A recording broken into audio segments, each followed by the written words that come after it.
Bonjour Général, bonjour François. François, est-ce que je peux vous demander de nous présenter un petit peu l'association FIRST? Bonjour Paul, alors avec grand plaisir. FIRST, c'est une association qui regroupe 8 acteurs de la cybersécurité, 8 sociétés françaises, éditrices de solutions de cybersécurité, qui ont décidé de joindre leurs efforts pour en fait mener une action qui a pour aboutissement, qui a pour but d'équiper les TPE-PME en solutions de cybersécurité. Pour réaliser ça, on s'appuie aussi bien, on a des actions qui vont aussi bien sur des actions de sensibilisation, donc qui sont en externe, qui sont l'objet justement de ce qu'on a pu construire ici avec IT Partners, qui est le centre de cyberentraînement, donc qui a pu amener des notions de cybersécurité, d'aborder des sujets, d'amener des solutions très concrètes, complémentaires par ailleurs à l'action de cybermalveillance. L'idée, ce n'est pas du tout de dire que ce qui est fait n'est pas bien, mais on prend un angle qui est différent, qui est un angle d'industriel, qui est un angle d'amener des solutions extrêmement concrètes, terrain, pour pouvoir répondre. Il y a une autre action qui est très importante aussi, qui est vis-à-vis de la filière cybersécurité. La filière cybersécurité, elle est perçue par les utilisateurs finaux comme quelque chose de complexe. Cybersécurité, c'est compliqué. Par définition, on commence par ne pas s'équiper parce qu'on ne comprend pas comment est-ce qu'on peut s'équiper. UTM, IAM, PKCS, tout ça, ce sont un peu des gros mots, particulièrement pour un dirigeant de TPE-PME, mais aussi pour beaucoup de distributeurs informatiques. Donc notre ambition, c'est aussi que le travail ne soit pas uniquement que on va pas uniquement apprendre aux distributeurs à parler notre langage, mais nous aussi, on va faire un effort, faire un travail marketing, un travail de communication sur nous-mêmes, un travail peut-être d'industrialisation des solutions pour les mettre à la portée des TPE-PME pour que justement elles soient compréhensibles, lisibles et accessibles aux TPE-PME, mais aussi aux petites collectivités territoriales qui font partie de notre cœur de cible. Ce sont des gros mots tant qu'on n'a pas de problème. À partir du moment où on a des problèmes, on s'y intéresse et ce sont moins des gros mots. Général, est-ce que je peux vous demander de nous représenter un petit peu votre fonction et votre champ d'action? Oui, donc bonjour, je suis le général Éric Fraissinet, je suis commandant en second de la gendarmerie dans le cyberespace et donc on regroupe l'ensemble des activités de la gendarmerie dans le cyberespace, c'est-à-dire contre la cybercriminalité, mais aussi en matière de proximité numérique, au travers de la brigade numérique par exemple, qui est au quotidien en dialogue avec les usagers qui ont des questions de sécurité en général, donc sur les problématiques de sécurité du quotidien, aussi un petit peu sur les questions de cyber et de plus en plus, et notamment il recueille les signalements des victimes de violences sexuelles et sexistes qui trouvent au travers du canal numérique une alternative au fait de se déplacer dans une brigade de gendarmerie ou un commissariat de police pour briser un peu la glace, être conseillé, être orienté, avant d'aller vers une démarche physique et plus concrète.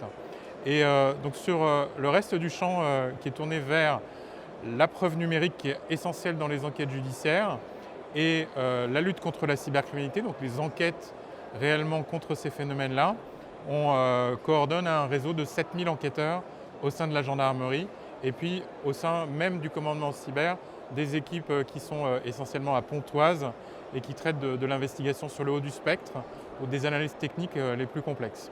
Est-ce que vous travaillez uniquement sur la partie aval, c'est-à-dire à partir du moment où il y a eu un problème, ou est-ce que vous travaillez également sur la phase préventive, la phase amont, la recherche et la protection? Alors, on travaille en amont. Tout à l'heure, j'ai fait une petite présentation, un petit atelier sur la façon dont on voyait la menace. Et un des enjeux, c'est que les gens qui sont face à nous, nos adversaires, donc les groupes criminels, cybercriminels, sont en réalité un véritable écosystème très dynamique. Et donc lorsqu'une personne a été victime d'une infraction, les acteurs qui ont été impliqués dans cette infraction, donc par exemple celui qui fabrique le virus informatique, si c'est un cas de diffusion de virus, celui qui va diffuser le courrier électronique pour arriver jusque dans la boîte de la victime, celui qui gère les serveurs qui permettent au virus informatique de communiquer avec les délinquants. Tous ces acteurs-là, ils peuvent changer d'un jour à l'autre, ils peuvent s'interchanger et donc celui qui pilote cette activité-là peut changer de fournisseur, un peu comme ici, c'est un univers très dynamique. Et si on intervient après uniquement, et c'est important d'intervenir après, d'être en proximité des victimes, si on intervient uniquement après, on ne va pas être capable de voir l'intégralité du scénario se mettre en place. Il va falloir qu'on reconstitue les traces. Et donc voir les choses se dérouler en direct, c'est-à-dire lorsque une campagne de courrier électronique malveillant se met en place, avoir les premiers indicateurs, ça va être intéressant de le faire. Donc on va travailler soit directement nous à partir de nos propres capteurs, soit avec des partenaires comme l'association Signal Spam par exemple qui collecte des informations directement auprès des victimes de spam. Donc pendant l'action, pendant que les attaques sont en train de se réaliser, c'est important. Et ensuite, évidemment, en amont, en matière de prévention, c'est essentiel, aussi bien pour sensibiliser les victimes potentielles, mais aussi les acteurs qui interviennent à leur côté sur les risques auxquels ils vont devoir faire face et auxquels ils doivent se préparer. François, est-ce que c'est important pour vous de travailler avec justement le général Fraissinet sur cette approche, sur cette relation avec le gouvernement, avec les victimes, avec... Alors c'est essentiel puisque First n'a qu'un axe assez restreint sur la capacité de réponse. On a besoin de pouvoir travailler avec l'environnement, avec les acteurs institutionnels qui sont aux prises de ça. Donc c'est ce qu'on fait avec cybermalveillance, dont il a déjà été question, et c'est aussi ce qu'on fait avec la gendarmerie nationale, cette capacité à pouvoir amener une réponse qui est globale. Dans effectivement la lutte contre le cybercrime, il y a deux aspects. Il y a l'aspect défensif, donc il y a la cybersécurité, il y a la capacité des entités à survivre à ce qui va leur arriver, mais il y a également, et c'est très important, faire en sorte que ça ne puisse plus arriver. Donc il y a des suites judiciaires et toute la partie éducation, toute la partie sensibilisation, ma foi, on a besoin de beaucoup de renforts parce que le territoire français il est grand et puis il est très divers. C'est-à-dire qu'on parle de TPE, PME, mais je pense qu'on le sait, la TPE, PME, c'est une réalité qui est extrêmement vaste. Il y a des métiers qui sont plus ou moins qui sont sensibles aux risques structurellement par leur métier. Et il y a des métiers qui en sont beaucoup plus éloignés et qui ont une approche très conservatrice. En fait, vraiment faire prendre conscience que prendre un ransomware ou recevoir même un simple mail de phishing, que peut-être, mettons, on le détecte comme étant ce qu'il est, comme un mail de phishing, il faut se rendre compte que derrière, c'est de la criminalité. Ce sont des groupes criminels. Payer une rançon, aujourd'hui, c'est financer la criminalité. Donc tout ça, ce sont des choses qui doivent s'inscrire justement dans une compréhension, même s'il s'agit de cybersécurité, donc il s'agit de quelque chose de dématérialisé, il faut bien comprendre qu'il y a un lien avec le concret.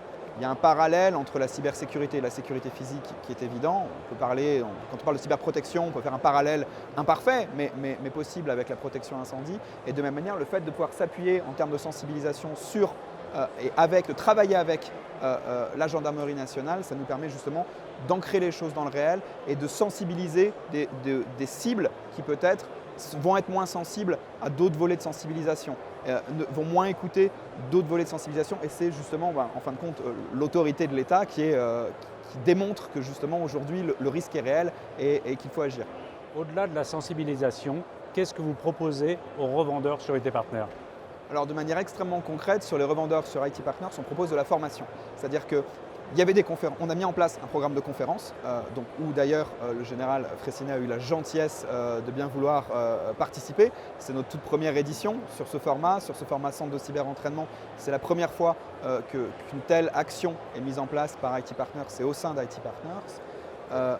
Donc il y avait effectivement ces conférences qui ont un rôle de sensibilisation pour ouvrir des sujets sur des sujets assez larges. Il y avait également un format d'experts, de rencontres avec des experts, donc qui sont des salariés des membres de First ou des dirigeants de sociétés membres de First, qui n'étaient pas là pour vendre leurs solutions, qui n'étaient pas là pour parler uniquement de ce que fait leur produit, mais qui étaient là pour parler de leur sujet. C'est-à-dire qui mieux pour rentrer par exemple dans le sujet de la sécurité du nom de domaine que la société Nameshield qui est expert du sujet depuis 25 ans.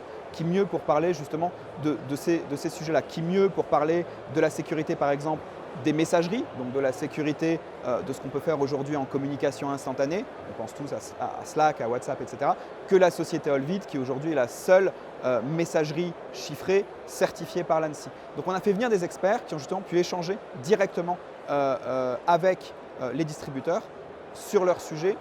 L'ambition, je dirais qu'on a aujourd'hui, nous, pour le channel, elle est extrêmement simple. C'est que la cybersécurité, ce n'est pas quelque chose que doit subir le distributeur, puisque pour le distributeur, la cybersécurité, c'est un relais de croissance potentielle. Donc on essaye aussi d'instiller ça et d'amener des solutions qui soient génératrices de valeur, génératrices évidemment de sécurité pour les utilisateurs finaux et génératrices de valeur pour les distributeurs, mais aussi générateurs de sécurité pour le distributeur, puisqu'en fin de compte, aujourd'hui, parfois, et je ne dis pas systématiquement et je ne tire pas de généralité, mais on a vu beaucoup d'attaques qui rebondissaient aujourd'hui par les prestataires informatiques, par des outils de prise en main en distance. Il y a eu par exemple l'attaque SolarWinds qui a été extrêmement publicisée, où il y a eu plus de 17 000 victimes d'un seul prestataire qui s'appuyait sur SolarWinds. C'est un cas très médiatisé, mais on voit au quotidien des cas où il y a des accès d'administration qui ne sont pas forcément extrêmement sécurisés. Et le fait pour le prestataire de monter en compétence sur ce sujet, ça va éviter que lui soit un vecteur d'infection. Le fait de protéger ses clients, de vendre des solutions à ses clients pour se protéger, de mettre en place des actions de formation auprès de ses clients pour protéger ses clients, va également permettre qu'il soit beaucoup plus tranquille sur ces aspects-là et qu'il ait la capacité en fait à devenir le héros de ses clients plutôt que de devenir potentiellement le zéro de ses clients si c'est lui qui est responsable de l'infection.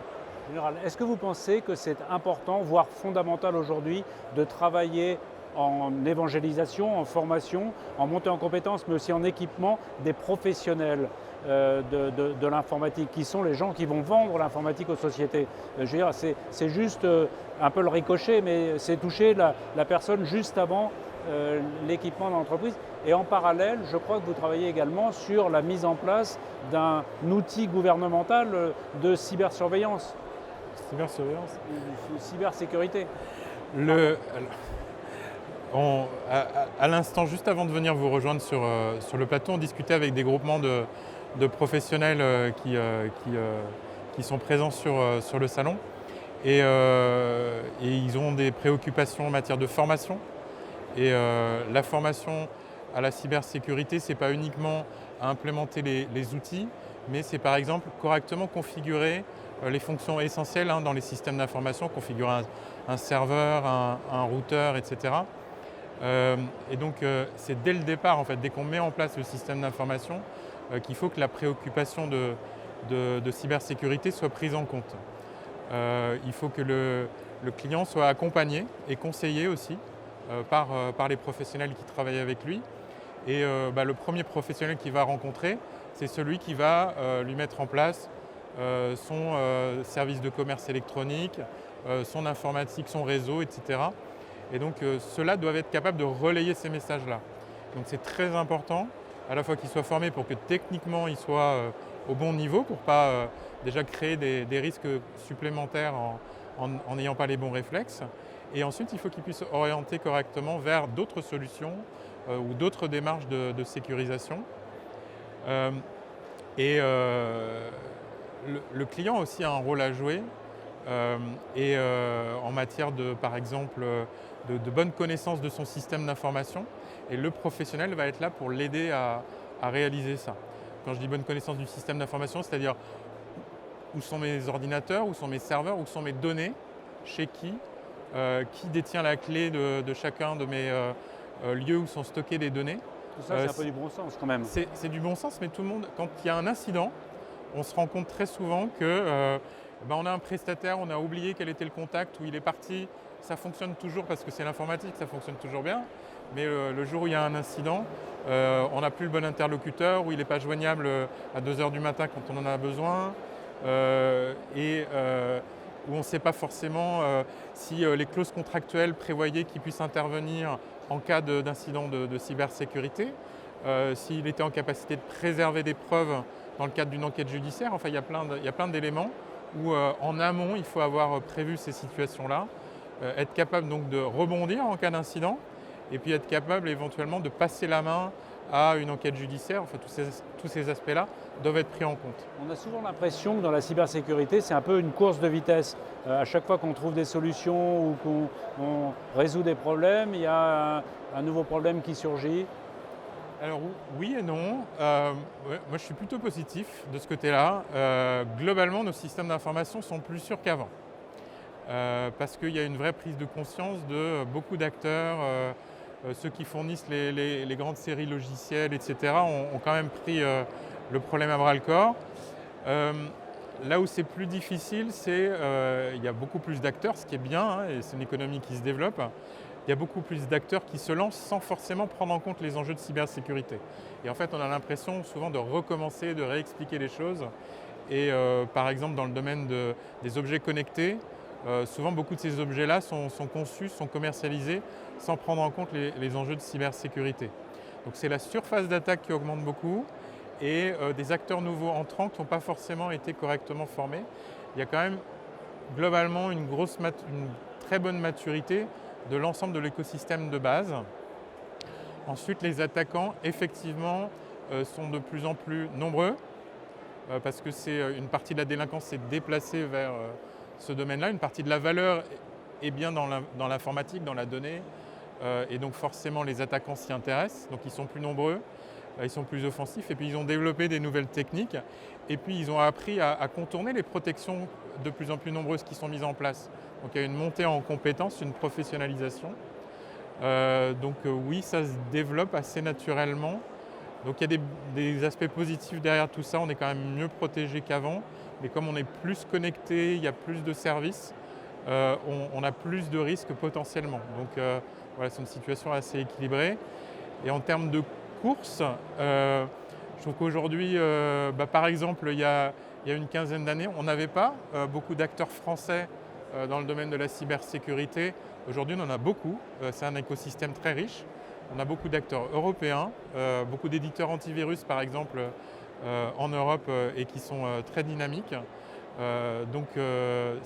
Voilà, c'est quand même un meilleur monde qu'il y a une quinzaine d'années face à une menace qui a beaucoup progressé quand même. François, vous vouliez réagir sur les objets connectés et sur les nouvelles failles. Je pense à la domotique, je pense à des choses comme ça où c'est des points d'entrée d'informatique. Je lisais récemment que des bornes électriques d'alimentation en Angleterre avaient été piratées. C'était une nouvelle race de piratage. Alors, tout à fait, c'était pour réagir effectivement à cet aspect de course en avant et l'exemple des bornes domotiques est parlant. Je pense que dans une certaine mesure c'est une course, mais il faut garder à l'esprit que pour beaucoup de TPE-PME, on part de zéro. On part de vraiment zéro. Souvent, il n'y a strictement rien aujourd'hui qui est fait en termes de sécurité. Et donc, forcément, on a beaucoup souffert au début, puisque c'était très facile. Et pour le dire très simplement, beaucoup d'entreprises étaient des cibles extrêmement faciles. Donc, justement, cette montée, alors aussi bien en équipement, et je rejoins tout à fait ce que vient de dire le général, il y a également une montée en formation, en compétences, et les distributeurs doivent être en mesure d'accompagner leurs clients, non pas simplement en les équipant, mais effectivement en étant capable de gérer cet équipement, de paramétrer, et puis également de former les utilisateurs aux bonnes pratiques. C'est absolument indispensable. Voilà, j'insiste sur le fait qu'on est parti de zéro. C'est très vrai, pour rebondir sur votre exemple et sur l'exemple d'Eric, dans le domaine des objets connectés, où beaucoup de produits se sont lancés en ayant une approche une approche d'il y a 20 ans en fait en termes de sécurité où on estime que la sécurité c'est quelque chose qui est périmétrique, c'est-à-dire que je n'ai pas besoin de sécurité dans mon produit parce que ça va être sécurisé autour. Sauf que la réalité aujourd'hui de la cyberattaque, c'est qu'il n'y a pas un vecteur d'attaque qui est bien identifié.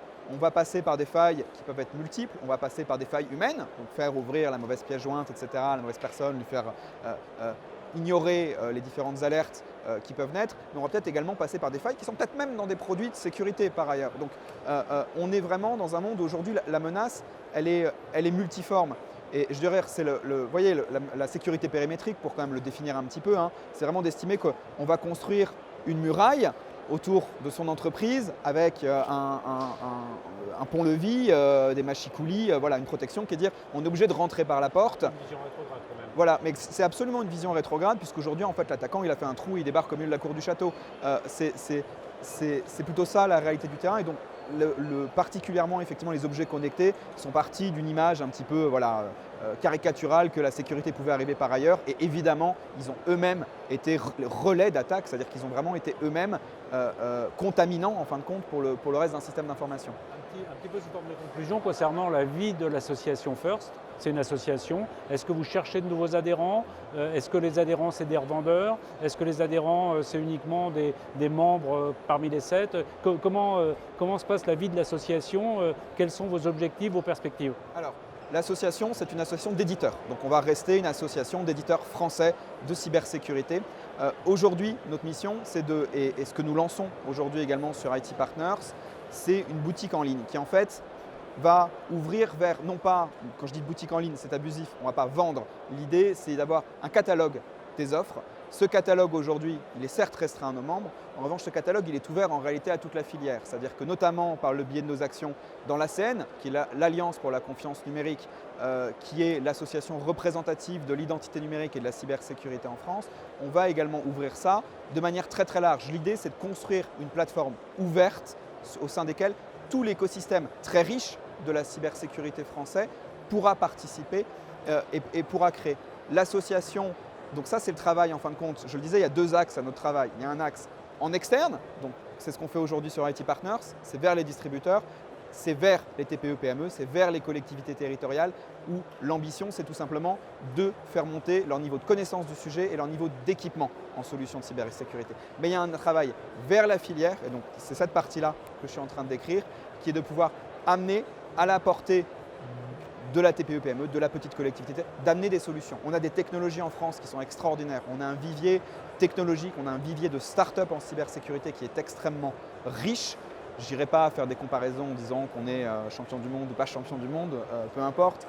Toujours est-il, on a beaucoup de solutions, on a de la matière vive, il y a des choses qui sont faites qui sont extraordinaires.